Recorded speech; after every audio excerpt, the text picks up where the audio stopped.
Welcome back, everyone. We're diving into a really intense period this time, the Cold War. It's a long one, too. Decades of, well, everything, from espionage to proxy wars.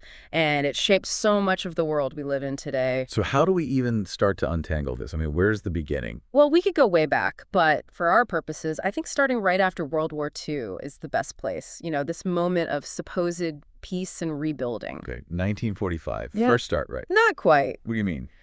There was this conference, Potsdam, Allied leaders meeting to, figure out the post-war world. Seems straightforward, but... But. There's always a but, isn't there? Yeah. Big one. Tensions were already simmering between the U.S. and the Soviet Union. Okay, yeah, they weren't exactly best buddies, different ideologies and all that. Exactly. And it became crystal clear at Potsdam that Stalin, the Soviet leader, was playing his own game. He'd promised free elections in Eastern Europe, nations they'd liberated from the Nazis. Sounds fair enough. Except he didn't follow through. Instead, he installed communist regimes, basically puppet governments controlled by Moscow. So much for liberation. Right. It was a huge power grab. The West saw it as a betrayal, a sign that Stalin couldn't be trusted and was dead set on extending Soviet influence no matter the cost. And this is where Churchill's Iron Curtain speech comes in, right? Bingo. 1946, Churchill gives this incredibly powerful speech describing Europe as divided by an iron curtain separating the communist East from the democratic West. Chilling image. And pretty accurate, unfortunately. Sadly, yes. It really marked the unofficial start of the Cold War. So the West, especially the U.S., needed a plan, a way to deal with this new reality. And that plan was containment. Containment meaning? Stopping the spread of communism, period. Wherever it popped up, the U.S. would aim to contain it, prevent it from spreading further. And this was the Truman Doctrine, right? President Truman laying down the law. Exactly. Announced in 1947, the Truman Doctrine was a watershed moment. It committed the U.S. to supporting any country threatened by communism, essentially drawing a line in the sand against Soviet expansionism. Okay, I'm starting to see how this all fits together now. But was it just about military force, or was there more to it? It was multifaceted. Military strength was a part of it, no doubt. But there was also a strong economic component, and that's where the Marshall Plan comes in. Oh, yes, the Marshall Plan. Wasn't that like billions of dollars in aid to Europe? $13 billion, to be precise. Right. A massive investment in rebuilding war-torn Europe. Sounds incredibly generous. Oh, it's strategic, too. The idea was that by helping Western European economies recover, they'd be less susceptible to communist appeals. Prosperity as a weapon against communism, you could say. Smart. So you've got the Truman Doctrine setting the overall strategy, the Marshall Plan building up Western Europe, but then there's Germany itself, right? Smack dab in the middle of this whole mess. Yeah. Right. And Germany became a microcosm of the broader Cold War. Remember, after the war, it was divided into 4 zones, each controlled by one of the Allied powers. U.S., Soviet Union, Britain, and France. You got it. The idea was to administer Germany jointly, but that quickly fell apart. I can only imagine. The Soviets were imposing communist policies in their zone, creating East Germany. The Western powers, in response, unified their zones to form West Germany. So Germany literally split in 2. And Berlin, deep inside Soviet-controlled territory, was divided as well. Imagine a Western island in a communist sea that was West Berlin. Talk about a powder keg. Which leads us to the Berlin airlift, right? One of those Cold War stories that seems almost unbelievable. Absolutely. 1948, Stalin, in an attempt to force the West out of Berlin, blockaded all land and water access to the city. He basically tried to starve them out. Exactly. But the U.S. and Britain launched this incredible airlift, flying in supplies day and night for almost a year. Over 200,000 flights. Mind-boggling. It was a huge gamble. One wrong move, and it could have escalated into a full-blown war.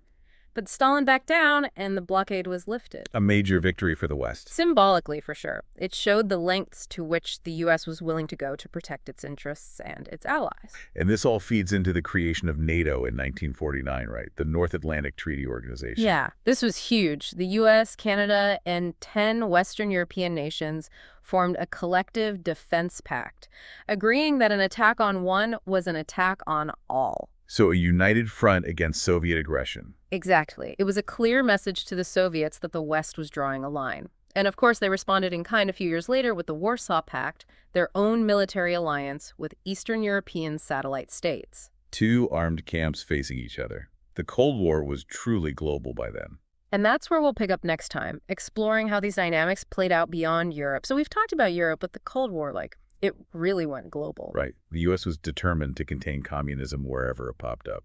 Yeah, and they saw threats everywhere, especially in Asia. Well, China was a big one. Huge. They were in the middle of this brutal civil war, communists versus nationalists. Mao Zedong and Chiang Kai-shek. Names you can't forget from that era. And the U.S. was backing Chiang Kai-shek, right, sending him aid, hoping he'd hold off the communists. But Mao won in 49, and China became communist. Yeah, that was a major blow to the U.S. It fueled those fears of communist expansion, that domino theory in action.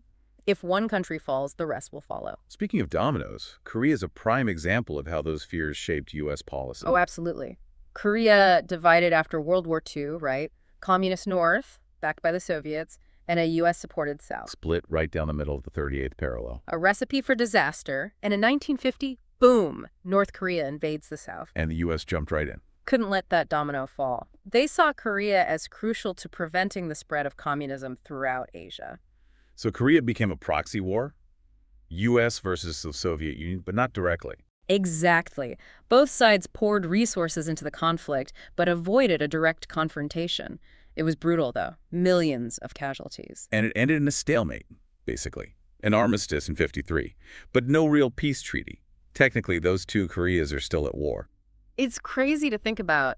A frozen conflict, a legacy of the Cold War that continues to this day. It's a reminder of how those tensions, those ideologies, they had such a lasting impact. And not just in Korea. We're talking global here. Vietnam is another case in point. Ah, yes, Vietnam. A long and complicated story, that one. Starts with Vietnam declaring independence from France in 45. Seems straightforward enough. But France wasn't giving up its colony that easily. They wanted to keep control, and the U.S., well, they backed them up. Domino theory again, right?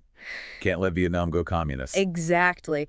They feared it would trigger a chain reaction throughout Southeast Asia. So the U.S. supported France in their fight to reclaim Vietnam. Which didn't go well for the French. Nope. Dien Bien Phu in 54, the French were defeated. And that led to the Geneva Accords, I think, trying to bring peace to the region. Right. They divided Vietnam temporarily with elections planned to reunify the country later on. Sounds like a reasonable plan. In theory, yeah. But the U.S., they were suspicious of the communist Viet Minh, and they basically just, Ignored the agreement. pretty much. They installed their own guy, Ngo Dinh Diem, as the leader of South Vietnam. And poured in money and military advisors. It's like they were trying to create a pro-Western bastion in Southeast Asia. Containment in action. But we all know how that turned out. Yeah, not a happy ending there. It became this whole other quagmire for the U.S. Before we jump ahead, let's shift gears a bit to the Middle East. That was another hotbed during the Cold War. Oh, for sure. And it all gets even more tangled there with so many different players and interests colliding. Well, you can't talk about the Middle East without talking about the creation of Israel in 1948. Huge moment. And instantly a flashpoint in the Cold War. The U.S. supported Israel from the get-go, right? Absolutely, both for strategic reasons and because of domestic politics. But that put them at odds with many Arab states who saw Israel's creation as, well, an injustice. And the Soviet Union saw an opportunity. Of course they did. Supporting Arab states against Israel gave them influence in the region, a way to counter U.S. power. So the Cold War rivalry got layered onto this already complex situation. And it just added fuel to the fire. The Middle East became another arena for the superpowers to, flex their muscles. Let's talk about Egypt specifically. They had this charismatic leader, Gamal Abdel Nasser. Ah, Nasser. He was trying to play it cool, stay neutral in the Cold War, modernize Egypt, make it a leader in the Arab world. But he wasn't afraid to stand up to the West. Oh, not at all. Remember the Suez Canal crisis in 56? Vaguely. Remind me. Nasser nationalized the Suez Canal, took control of this vital waterway that had been, under British and French control. Bold move. I bet they weren't happy about that. Not one bit. They teamed up with Israel and launched a surprise attack on Egypt. Whoa, so it almost became a bigger war. Could have easily escalated, but the U.S. stepped in. Really? I thought they were on the side of Britain and France. They were, but they also didn't want to risk a wider conflict. Plus, they saw that siding with the attackers would alienate Arab nations and push them closer to the Soviets. And they put pressure on their allies to back down. Yep. And Nasser, he came out of it looking like a hero in the Arab world. Interesting. So the U.S., even while fighting communism, had to be careful not to, alienate potential allies. Exactly. It was this constant balancing act, trying to contain communism without, creating even bigger problems. Which brings us to Iran. Now, that's a story that really shows how far the U.S. was willing to go during the Cold War. Oh, yeah, the 1953 coup in Iran. Talk about Cold War intrigue. It's got everything. Oil, nationalism, covert operations, even a CIA agent who was, get this, Teddy Roosevelt's grandson. Teddy Roosevelt, like the president, no way. Yeah, Kermit Roosevelt Jr. He was a key player in orchestrating the whole thing. But to understand it, we need to back up a bit, talk about Mohammad Mossadegh. He was the prime minister of Iran, elected in 1951, a real nationalist, super popular, and he wanted Iran to control its own resources, especially oil. Oil always seems to be about oil in the Middle East. Well, in this case, it was the Anglo-Iranian Oil Company, a British-owned company controlling Iran's oil fields. So Mossadegh, he wanted to kick them out. He did. He nationalized the oil industry, basically took it over from the British. You can see why the British weren't thrilled. Understatement, they were furious, saw it as a direct threat to their interests, and they started looking for ways to get rid of Mossadegh. And that's where the U.S. comes in. Yep. The British went to the Eisenhower administration and basically said, look, Mossadegh's policies are making Iran vulnerable to Soviet influence. Ah, the domino theory strikes again. Iran goes communist, then the whole region's at risk. Exactly. That was the thinking in Washington at the time. And Eisenhower, he was all about containing communism. So they decided to help the British get rid of Mossadegh. And that's where Kermit Roosevelt comes in, Teddy Roosevelt's grandson, the CIA agent. Right. He was put in charge of the operation, working with British intelligence, and they went all out. Bribes, propaganda, stirring up unrest in the streets. Sounds like classic Cold War spy stuff. It was. They created this atmosphere of chaos, making it look like Mossadegh was losing control. Then, in August 1953, they launched the coup. And what happened to Mossadegh? He was arrested, put on trial, convicted of treason. He spent the rest of his life under house arrest. Wow. So the U.S. basically overthrew a democratically elected leader. Yeah, and they installed the Shah, Mohammad Reza Pahlavi, back in power. He'd been forced to flee during the unrest. So the Shah became a U.S. puppet. Essentially, yes. He was very pro-Western, allowed the oil companies back in, and ruled Iran with an iron fist for the next 25 years. Sounds like a win for the U.S. at the time. Short term, yeah. But it had long-term consequences. Like what? Well, the coup, it really alienated a lot of Iranians. They saw it as foreign interference, a violation of their sovereignty. It bred resentment and anti-American sentiment. And that, I'm guessing, played a role in the 1979 revolution when the Shah was overthrown and the Ayatollah Khomeini came to power. Exactly. That's the irony of it. The U.S. intervened to prevent Iran from falling to communism, but their actions actually helped create the conditions for the Islamic Revolution. It's a cautionary tale, really. Shows how, even with good intentions, intervening in other countries can backfire spectacularly. Definitely. And the Iranian coup, it's just one example of how complex and messy the Cold War was. We've been talking about containment, the domino theory, all these grand strategies. But in reality, it often played out in very local, very specific ways. With real people's lives caught in the crossfire. Absolutely. And it's important to remember that, to see the human cost of these ideological battles. All right, buckle up, because today we're taking a deep dive into the Second Red Scare. Ooh, the 40s and 50s, a fascinating time in the U.S. Absolutely. When fear of communism was so real, it touched everything. Hollywood, even healthcare, and we've got some incredible historical sources to guide us. So how do we even start to unpack something this big? Well, imagine you're working for the government in 1947. Okay, I'm with you. And boom, Executive Order 19835 lands. It basically says you can be investigated for subversion. Subversion? Sounds a bit vague, doesn't it? What did that even mean back then? That's exactly the point. It was so broadly defined that almost anything could be a threat to national security. It created this chilling effect. Anyone could be accused. And the accusation itself, that was enough to ruin you. So even just being suspected of communist sympathies was dangerous. Oh, absolutely. And it went even further than that. They weren't just looking for communists. They were targeting homosexuals in the government, too. Wait, hold on. How did they connect homosexuality to communism? The thinking was that homosexuals, well, they could be more easily blackmailed by, communist agents. Wow. It was completely baseless, of course, but it fueled this lavender scare. So basically, prejudice used to justify persecuting an already marginalized group. Exactly. And this suspicion wasn't just in government offices, it crept into the entertainment world, too. That's where HUAC steps onto the stage. HUAC, the House Un-American Activities Committee, Hmm. they went after Hollywood, right? Those hearings were famous. That's them. In 1947, they launched this big investigation claiming Hollywood was full of communist influence.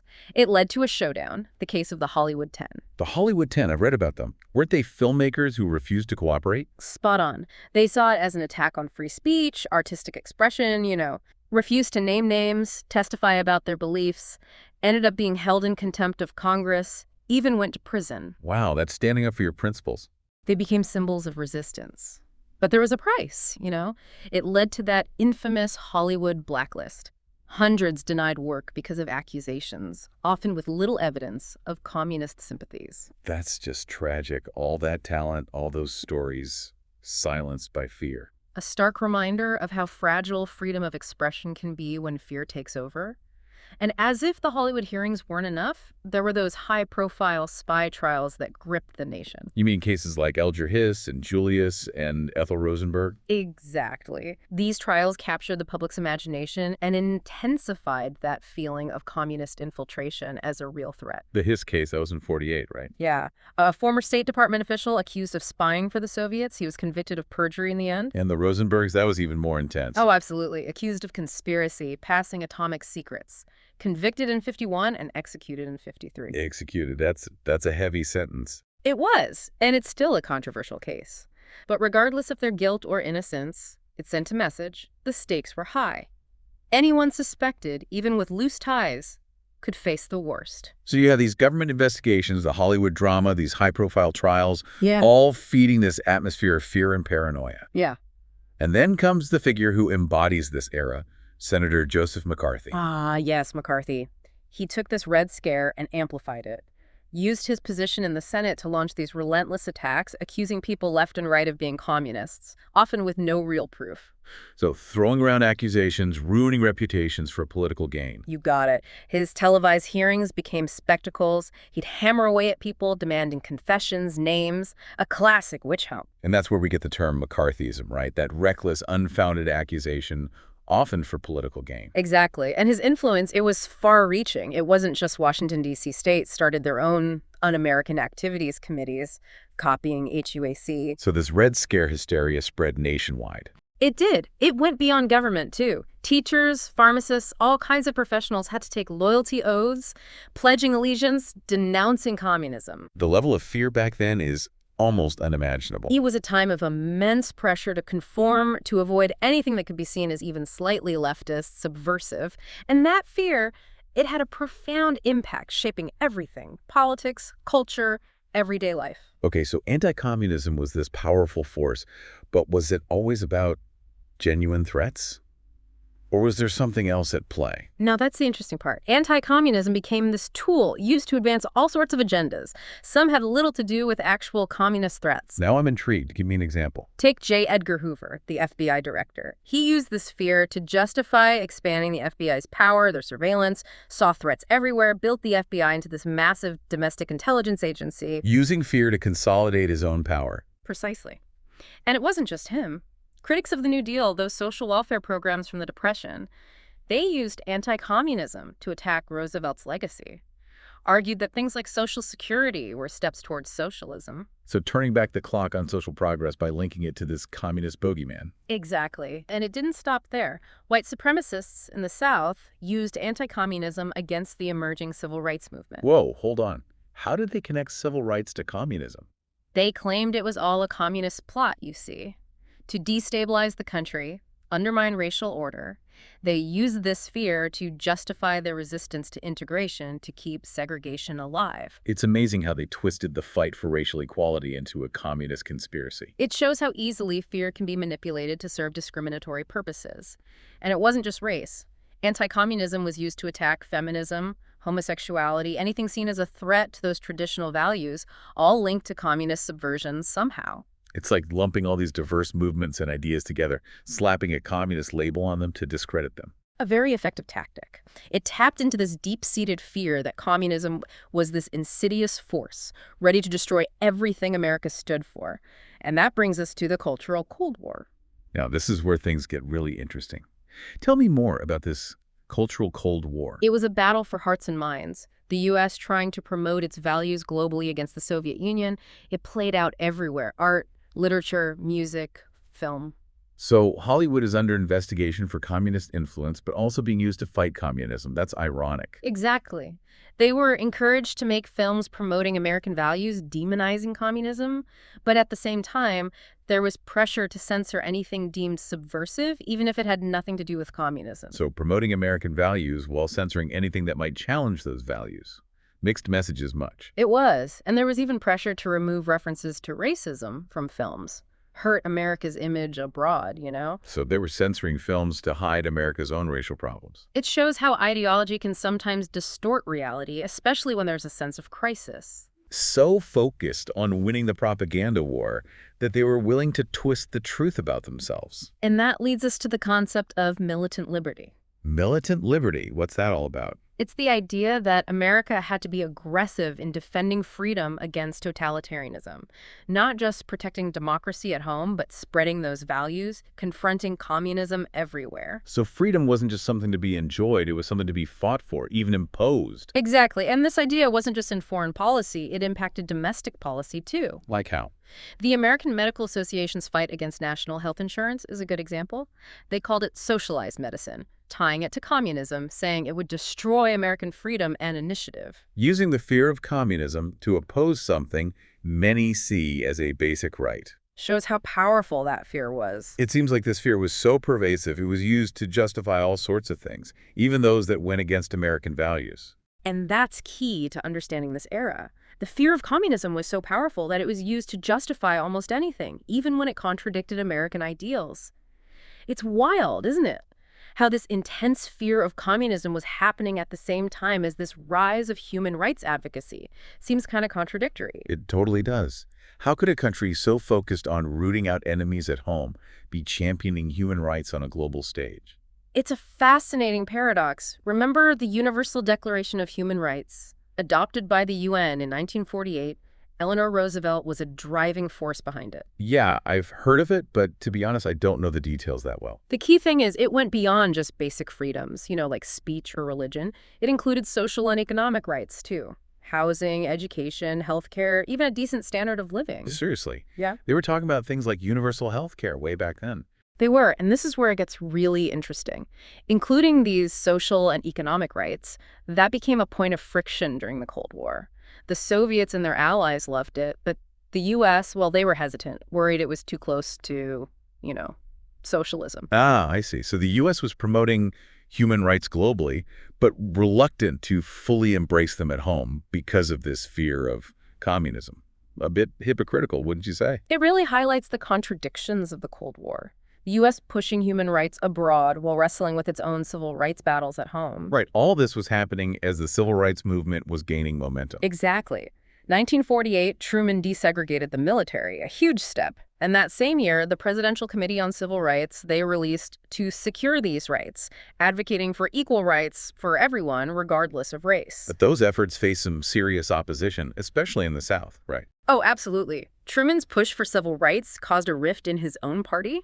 Southern Democrats, furious about the civil rights platform, walked out of the 1948 Democratic Convention, the Dixiecrats, they called them. Wow, so even within the Democratic Party, there was strong resistance to civil rights. There was, and the Dixiecrats, they formed their own party, the States' Rights Democratic Party, all about keeping segregation. Shows how deeply divided the country was over race. So you have this Cold War paranoia, the fight for civil rights intensifying, and the political landscape fracturing over these issues. Must have been a crazy time to live through. It was a time of massive upheaval and change. And to really grasp this era, you got to see how everything's connected. The Cold War, racial tensions, the push for civil rights. It's like a tangled mess. You pull on one thread, the whole thing tightens. And right in the middle of it all, you have the 1948 presidential election. All those anxieties and tensions coming to a head. The election where Truman, facing a divided party and a tough Republican challenge, managed to pull off a surprising victory. An incredible victory against all odds. I'm honestly impressed he got a second term with everything going on. What do you think led to his win? Well, Truman, he was a savvy politician, presented himself as a strong leader against communist aggression abroad and unrest at home. Plus, the economy was doing well, and he had labor union support. Played the strong leader card, effectively. Makes sense. Anything else? I think the most important factor was his decision to fully embrace civil rights. It energized black voters and helped him win key states. So even with the Cold War fear and division, the fight for civil rights was gaining ground. That's pretty inspiring. It is. Truman's victory, even with the Dixiecrat revolt, showed that things were starting to shift on racial equality. It wouldn't be easy, there'd be setbacks, but the seeds of change were planted. Well, I think we've all learned a lot today about the Cold War, its impact, its legacy. It really does continue to shape the world we live in. It does, and I think, understanding the Cold War, it helps us understand the world today in so many ways. So many parallels, so many echoes of those conflicts and tensions. Exactly. The players may have changed, the ideologies might have evolved, but those fundamental questions about power, about influence, about the role of the U.S. in the world, those are still very much with us. It's a lot to think about, and I want to thank you for guiding us through it all. My pleasure. Always happy to talk Cold War history. And thanks to all of you for listening. We'll be back next time with another deep dive into a fascinating historical topic.